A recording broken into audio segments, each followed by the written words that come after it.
حیدرآباد کے علاقے ماسب ٹینک کے عیدگاہ بلالی ہاکی گراؤنڈ میں وقف امینڈمنٹ ایکٹ کے خلاف احتجاج نماز حاجت ادا کی گئی۔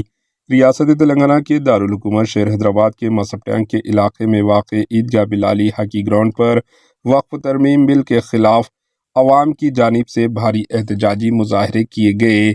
احتجاج میں بڑی تعداد میں مقامی افراد نے شرکت کی، جنہوں نے وقف ترمیم قانون کے خلاف آواز بلند کی۔